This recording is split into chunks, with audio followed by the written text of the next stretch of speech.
السلام علیکم ورحمۃ اللہ وبرکاتہ نحمدہ ونصلی ونسلم علی رسولہ الکریم وعلی آلہ واصحابہ اجمعین اما بعد فاعوذ باللہ من الشیطان الرجیم بسم اللہ الرحمن الرحیم ان المتقین فی جنات وعیون صدق اللہ مولانا العظیم۔ درود شریف پڑھیں، اللہم صلی علی سیدنا مولانا محمد معدن الجود والکرم وآلہ وصحبہ وبارک وسلم۔ محترم سامعین، آج اور آئندہ کل 2 دن کے لیے درس قرآن اور فقہی مسائل کا درس موقوف کر کے اہل سنت کے بہت بڑے عالم خلیفہ اعلیٰ حضرت صدر شریعت بدر طریقت محسن اہل سنت مصنف بہار شریعت حضرت علامہ مولانا الحاج مفتی محمد امجد علی اعظمی رحمۃ اللہ تعالی علیہ کہ جن کے وصال کی تاریخ ذی قعدہ مہینے کی 2 تاریخ ہے۔ ویسے ابھی یہاں پر چاند کا ثبوت نہ ہونے پر آج 1 تاریخ ہے، اس لیے آج اور آئندہ کل ان کا تذکرہ کرنے کی کوشش کروں گا، اور سوراشٹر کی دیگر جگہوں میں دھوراجی پوربندر وغیرہ چاند ہو چکا ہے اور چاند کی گواہی پہنچ چکی ہے۔ انشاءاللہ تعالی یہاں بھی لانے کی کوشش کی جائے گی، اس لیے سوچا کہ یہ مبارک دن ہے اور بزرگوں کا تذکرہ ہمارے ایمان کو جلا بخشنے کا ذریعہ ہے۔ بہت ساری اصلاحی باتیں عقائد اور اعمال کے اعتبار سے ان کی زندگی میں ملتی ہے، اور ہمیں دین کی خدمت کا جذبہ ملتا ہے۔ اس لیے حضور صدر الشریعہ جنہوں نے بہار شریعت جیسی کتاب لکھی، انشاءاللہ آئندہ کل ان کی تفصیل بیان کی جائے گی۔ آپ کی پیدائش سن ہجری 1300 اور عیسوی سن 1882 میں اتر پردیش کے قصبے مدینۃ العلماء غوثی میں ہوئی۔ آپ کے والد ماجد حضرت حکیم جمال الدین رحمۃ اللہ تعالی علیہ اور آپ کے دادا حضرت خدا بخش رحمۃ اللہ تعالی علیہ یہ فن طب کے ماہر تھے، بہت بڑے حکیم تھے۔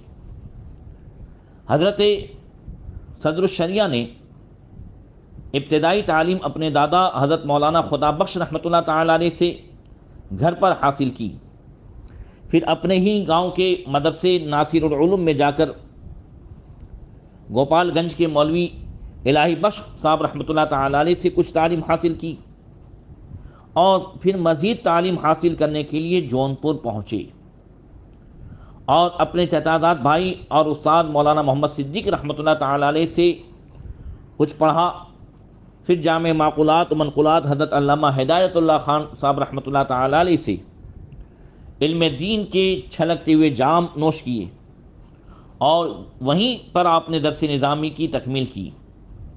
پھر دور حدیث کے لیے پیلی بھیت میں استاد المحدثین حضرت علامہ مولانا وسیع احمد محدث سرتی رحمۃ اللہ تعالی علیہ کی بارگاہ میں حاضر ہوئے، اور حضرت محدث سرتی نے اپنے ہونہار شاگرد کی اعلیٰ صلاحیتوں کا اعتراف ان الفاظ میں کیا۔ آپ کے استاد حضرت محدث سرتی سبحان اللہ جو اعلیٰ حضرت کے زمانے کے تھے اور اعلیٰ حضرت کے بڑے ہی مداح تھے، وہ محدث سرتی رحمۃ اللہ تعالی علیہ جو حضور محدث اعظم ہند تاجدار کچھوچا کے بھی استاد ہیں، وہ محدث اعظم ہند رحمۃ اللہ تعالی علیہ نے حضرت وسیع احمد محدث سرتی رحمۃ اللہ تعالی علیہ جو بخاری شریف کے حافظ تھے، ان سے ایک دن پوچھا کہ حضرت آپ بریلی کے مولانا احمد اللہ خان اعلیٰ حضرت کے نہ تو شاگرد ہیں نہ مرید ہیں، تو آپ نے پڑھا تو ہے حضرت مولانا ابو اسحاق محشی بخاری سے، اور آپ جو ہے مرید ہیں حضرت فضل الرحمن گنج مراد آبادی رحمۃ اللہ تعالی علیہ سے، تو آپ چلتے پھرتے درسگاہ میں ہر وقت اعلیٰ حضرت کا تذکرہ کیوں کرتے ہیں؟ تو حضرت محدث سرتی رحمۃ اللہ تعالی علیہ نے حضور محدث اعظم ہند سے فرمایا کہ میاں اصل دولت وہ نہیں ہے جو میں نے مولانا ابو اسحاق محدث بخاری سے پڑھی، یا اصل دولت وہ بھی نہیں ہے جو حضرت فضل الرحمن گنج مراد آبادی سے ملی۔ اصل دولت وہ ہے میرے رگ رگ میں عشق رسول اور محبت رسول کا بسانے والا کوئی ہے تو وہ بریلی کے مولانا احمد رضا خان ہے۔ ایسے ہی دنیا نہیں کہتی ہے ڈال دی قلب میں عظمت مصطفیٰ سیدی اعلی حضرت پہ لاکھوں سلام۔ وہ محدث سرتی رحمۃ اللہ تعالی علیہ نے حضور صدر الشریعہ کے بارے میں کیا کہا؟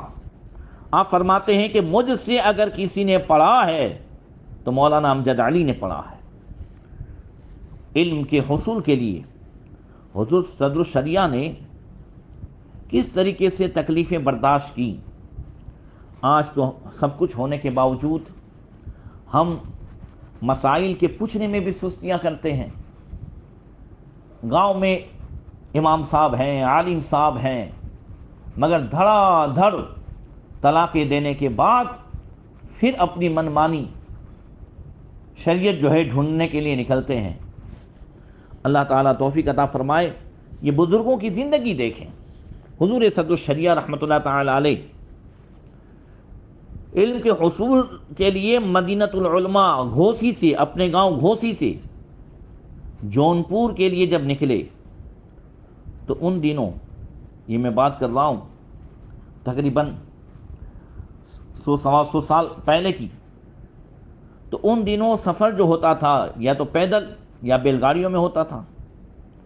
چنانچہ حضور صدر الشریعہ نے گھوسی سے پیدل سفر کر کے اعظم گڑھ تک سفر کیا، پیدل چلے اعظم گڑھ تک، اور پھر وہاں سے اونٹ گاڑی پر سوار ہو کر جونپور پہنچے۔ حضور صدر الشریعہ رحمۃ اللہ تعالی علیہ کو اللہ تبارک و تعالیٰ نے بہت ساری خوبیاں عطا فرمائی تھی۔ ان میں سے ایک خوبی یہ تھی کہ آپ کا حافظہ جو ہے بہت مضبوط تھا۔ حافظے کی قوت، یاد شکتی کی جو قوت تھی، اور اسی کے ساتھ ساتھ آپ کی ذہانت اور آپ کی محنت اور آپ کا شوق، یہ اس قدر تھا کہ آپ تمام طالب علموں میں سب سے اول نمبر پہ ہمیشہ مانے جاتے تھے اور ہمیشہ اول نمبر پاتے تھے۔ ایک مرتبہ کتاب جب آپ دیکھتے یا سنتے تو برسوں تک وہ یاد رہتی تھی، اور جب 3 مرتبہ کسی عبارت کو پڑھ لیتے تو ہمیشہ کے لیے یاد ہو جاتی۔ آپ خود فرماتے ہیں کہ ایک مرتبہ میں نے ارادہ کیا، فن نحو کی کتاب ہے کافیہ، جو بڑی مشکل سمجھی جاتی ہے کافیہ۔ اب تو خیر لوگوں میں اتنا شوق نہیں رہ گیا۔ جس زمانے میں میں پوربندر دارالعلوم غوث اعظم میں پڑھاتا تھا، کافیہ اکثر پڑھائی، تو اس کی ایک لائن الکلمۃ لفظ وضع لمعنی مفرد، وہ ایک لائن میں کبھی کبھی جو ہے 5-6 دن نکل جاتے تھے، اتنی گہرائی سے پڑھائی جاتی تھی۔ تو حضور صدر الشریعہ کے دل میں آیا کہ کافیہ کی عبارت زبانی یاد کی جائے، پوری کافیہ کتاب عربی میں تو فائدہ ہوگا۔ تو پوری کتاب آپ نے صرف ایک دن میں یاد کر دی، اور اس کے بعد حضرت صدر الشریعہ رحمۃ اللہ تعالی علیہ جب فارغ ہو گئے تو حضور محدث سرتی رحمۃ اللہ تعالی علیہ جو مدرسہ اہل سنت یہ پٹنہ بہار میں ایک ممتاز درسگاہ تھی، جہاں پر بڑی بڑی شخصیتوں نے درس دیا تھا۔ حضور محدث سرتی رحمۃ اللہ تعالی علیہ بھی وہاں برسوں شیخ الحدیث کے منصب پر فائز رہ چکے تھے۔ تو وہاں کے متولی اور مدرسے کے جو ہے بانی حضرت قاضی عبدالوحید مرحوم کی درخواست پر حضرت محدث سرتی نے مدرسے اہل سنت پٹنہ کے صدر مدرس پرنسپال کی حیثیت سے حضور صدر الشریعہ کو بھیجا۔ حضور صدر الشریعہ اپنے استاد کی دعاؤں کے سائے میں پٹنہ پہنچے، اور پہلے ہی سبق میں علم کے وہ دریا بہائے کہ علماء طلبہ اش اش کر اٹھے۔ قاضی عبدالوحید صاحب رحمۃ اللہ تعالی علیہ جو خود بھی ایک عالم تھے، صدر الشریعہ کی علمی وجاہت سے متاثر ہو کر مدرسے کے تعلیمی امور آپ نے سب ان کے سپرد کر دیے۔ کچھ عرصے کے بعد حضرت قاضی عبدالوحید جو مدرسے اہل سنت کے بانی تھے وہ بیمار ہو گئے۔ قاضی صاحب ایک نہایت دیندار اور دین پرور رئیس تھے، علم دین سے آراستہ ہونے کے ساتھ ساتھ انگریزی تعلیم میں اس زمانے میں BA کیا تھا۔ ان کے والد انہیں بیرسٹری کے امتحان کے لیے لندن بھیجنا چاہتے تھے، لیکن قاضی صاحب کے وہ دینی جذبات نے یورپ کے ملحدانہ گزرے ماحول کو سخت ناپسند کیا، چنانچہ آپ نے اس سفر سے انکار کر دیا اور ساری زندگی خدمت دین ہی کو اپنا شعار بنایا۔ اور ان کی جو پرہیزگاری اور ان کی جو دینداری تھی، سرکار اعلی حضرت امام اہل سنت امام احمد رضا خان محدث بریلوی رضی اللہ تعالی عنہ اور حضرت محدث سرتی جیسے مصروف بزرگان دین قاضی صاحب کی بیمار پرسی کے لیے کہاں بریلی سے اور پیلی بھیت سے پٹنہ تشریف لائے، بہار۔ اس موقع پر حضور صدر الشریعہ نے پہلی بار سرکار اعلی حضرت کی زیارت کی۔ اعلی حضرت کی شخصیت میں ایسی کشش تھی کہ بے اختیار صدر الشریعہ کا دل اعلی حضرت کی طرف مائل ہو گیا، اور اپنے استاد محترم حضرت سیدنا محدث سرتی رحمۃ اللہ تعالی علیہ کے مشورے سے اعلی حضرت کے ہاتھ میں ہاتھ دے کر سلسلے عالیہ، قادریہ، رضویہ میں بیعت ہو گئے، اعلی حضرت کے مرید ہو گئے۔ سرکار اعلی حضرت رضی اللہ تعالی عنہ اور حضور محدث سرتی کی موجودگی میں قاضی صاحب نے وفات پائی۔ اعلی حضرت نے نماز جنازہ پڑھائی اور حضرت محدث سرتی نے انہیں قبر میں اتارا۔ قاضی صاحب کے انتقال کے بعد مدرسے کا انتظام جن لوگوں کے ہاتھ میں آیا، ان کے نامناسب اقدامات کی وجہ سے صدر الشریعہ دل برداشتہ ہو گئے، اور جب سالانہ چھٹی ہوئی تو اپنے گھر پہنچنے کے بعد انہوں نے مدرسے میں استعفیٰ بھیجوا دیا اور کتابوں کے مطالعے میں مصروف ہو گئے۔ پٹنہ میں مغرب زدہ لوگوں کے برے برتاؤ سے متاثر ہو کر آپ ملازمت سے بیزار ہو چکے تھے۔ یہاں پر رک کر کے اپنے بھائیوں کی توجہ چاہوں گا کہ آج بہت سارے مساجد اور مدارس کے ارکان اور ٹرسٹیان اور دوسرے لوگوں کی بے جا دخل اندازیوں اور اسی کے ساتھ ساتھ ان کی ناقدریوں کی وجہ سے آج کئی علماء نے، اور خصوصاً تقریباً یہ 1.5 سال کے لاک ڈاؤن کی صورت میں کئی علماء نے یہ لائن چھوڑ دی، سینکڑوں علماء دنیا سے تشریف لے گئے۔ مستقبل بڑا ہی تاریک نظر آ رہا ہے۔ ایسی صورت میں ابھی بھی ہمیں آنکھیں کھولنے کی ضرورت ہے۔ کئی مسجدوں میں امام آج موجود نہیں ہے۔ آج بہت سارے علماء نے کاروبار اختیار کر لیا۔ کاروبار بری چیز نہیں ہے، مگر ادھر دین کی خدمت چھوڑ کر سارے لوگ جب کاروبار میں آ جائیں گے تو دین کی خدمت کون کرے گا؟ اور اس کی اصل وجہ یہ ہے کہ ہم ان کی قدر نہیں کرتے۔ 5,000 روپے، 7,000 روپے آج کی اس مہنگائی میں، آج علماء جتنے پریشان ہیں، ائمہ جتنے پریشان ہیں، ان کو رہنے کے لیے مکان نہیں ہے۔ یہ ساری چیزیں ایسی ہیں کہ اگر ابھی بھی توجہ نہیں دی تو پھر آئندہ کے جو دین ہے، مستقبل میں ایک طرف ہمارے دشمن جو دین کے دشمن ہے، جو اسلام کے دشمن ہے، وہ مدارس پر اور مساجد پر بڑی کڑی نظر رکھے ہوئے ہیں اور مدرسے والوں کو پریشان کر رہے ہیں، مدارس اور مساجد کو ڈھا رہے ہیں، بند کر رہے ہیں۔ اور ایسی صورت میں اگر مسلمان آنکھ نہیں کھولیں گے تو دین کے اعتبار سے، تعلیم کے اعتبار سے جو اندھیرا ابھی سے جو نظر آ رہا ہے، اس لیے ایک چھوٹا بھائی سمجھ کر کے جو بھی مدارس کے مساجد کے ارکان ہیں وہ اس بات کو سیریس لیں، اور یہ بھی یاد رکھیں کہ اپنے ذہن کو وسیع کریں۔ بہت سی مسجدوں میں دیکھتا ہوں لاکھوں روپے ہیں جو ماربل میں خرچ کیے جاتے ہیں، جو فرش میں خرچ کیے جاتے ہیں، مگر امام کی تنخواہ وہی 5,000 ہے، وہی 5,500 ہے۔ لاکھوں روپے ہم رنگ و روغان میں خرچ کر ڈالتے ہیں۔ اسی طریقے سے مدرسے کی سجاوٹ، مسجد کی سجاوٹ، اور ایک سے ایک جو ہے جمر پہ اس پہ خرچ ہو رہا ہے۔ ہم اگر اچھے عالم پر خرچ نہیں کریں گے تو ہمارے بچوں کو اچھی تعلیم کہاں سے ملے گی؟ اسی وجہ سے کل بزرگان دین بھی ان سب سے عاجز ہو کر لائن چینج کر ڈالتے تھے۔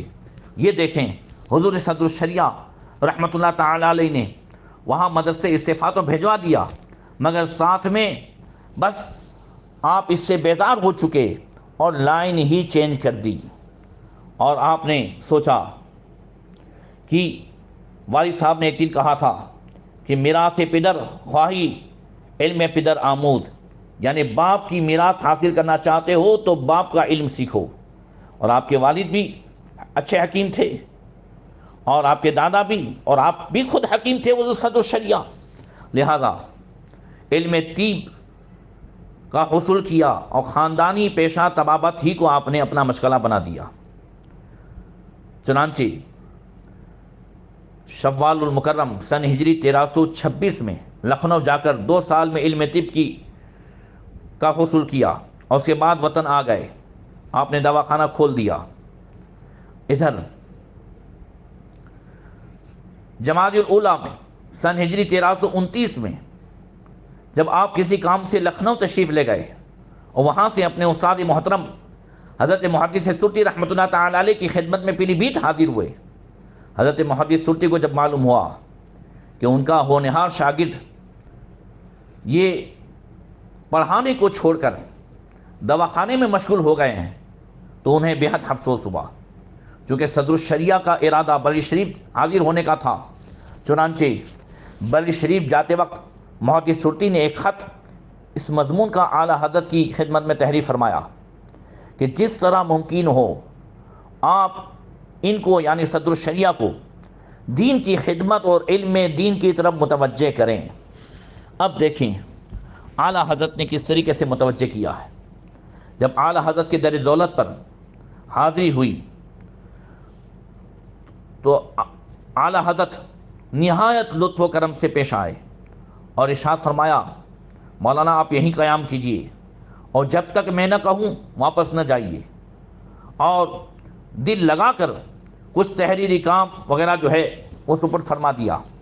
تقریباً 2 مہینے بنی شریف میں آپ ٹھہرے رہے اور اعلیٰ حضرت کی صحبت میں علمی استفادہ کرتے رہے۔ کچھ دینی مذاکرہ بھی چلتا رہا۔ رمضان المبارک قریب آ گیا تو صدر الشریعہ نے گھر جانے کی اجازت مانگی۔ اعلیٰ حضرت نے ارشاد فرمایا، آپ جائیے، لیکن جب کبھی میں بلاؤں تو فوراً چلے آئیے۔ اللہ اکبر! دیکھیں کہ اعلیٰ حضرت کس طریقے سے انہیں علم طب سے پھر علم دین کی طرف کس طریقے سے موڑ رہے ہیں۔ اللہ اکبر! صدر الشریعہ خود فرماتے ہیں کہ جب اعلیٰ حضرت امام احمد رضا محدث بریلوی کی بارگاہ میں حاضر ہوا تو آپ نے دریافت فرمایا، مولانا کیا کرتے ہیں؟ میں نے عرض کی، مطب کرتا ہوں، دواخانہ چلاتا ہوں۔ اعلیٰ حضرت نے فرمایا، مطب بھی اچھا کام ہے۔ العلم علمان، علم الادیان و علم الابدان، یعنی علم 2 ہیں، ایک علم دین اور ایک علم طب۔ مگر مطب کرنے میں یہ خرابی ہے کہ صبح صبح لوگوں کا پیشاب دیکھنا پڑتا ہے۔ حضور صدر الشریعہ فرماتے ہیں کہ اس ارشاد کے بعد مجھے پیشاب دیکھنے سے انتہائی نفرت ہو گئی، اور یہ اعلیٰ حضرت کی کرامت تھی۔ صدر الشریعہ فرماتے ہیں کہ اس لیے کہ میں بیماروں کی جو تشخیص کرتا تھا وہ ان کا پیشاب دیکھ کر کے ہی کرتا تھا، اور جب اعلیٰ حضرت نے یہ کہا تو مجھے مریضوں کے پیشاب دیکھنے سے نفرت آ گئی۔ اب گھر جانے کے چند مہینے کے بعد بلی شریف سے خط پہنچا، آپ فوراً چلے آئیے۔ چنانچہ حضور صدر الشریعہ 2 بار بلی شریف حاضر ہوئے۔ اس مرتبہ انجمن اہل سنت کی نظامت اور اس کے پریس کے اہتمام کے علاوہ مدرسے کے کچھ تعلیمی کام بھی اعلیٰ حضرت نے سپورٹ کیے، اور اس طرح اعلیٰ حضرت نے بری شریف میں حضور صدر الشریعہ کے مستقل قیام کا انتظام فرما دیا۔ اس طرح صدر الشریعہ 18 سال اعلیٰ حضرت کی صحبت بابرکات میں ٹھہرے اور اعلیٰ حضرت کی صحبت اٹھائی۔ سبحان اللہ۔ اسی کے ساتھ ساتھ پھر آپ کی اور کیا خدمات تھی، آپ ہی کی خدمت کی وجہ سے کنز الایمان جیسا ترجمہ ملا، بار شریعت جیسی ہمیں ایسی عالم بنانے والی کتاب ملی۔ انشاءاللہ آئندہ کل اس پر گفتگو کروں گا۔ السلام علیکم ورحمۃ اللہ وبرکاتہ۔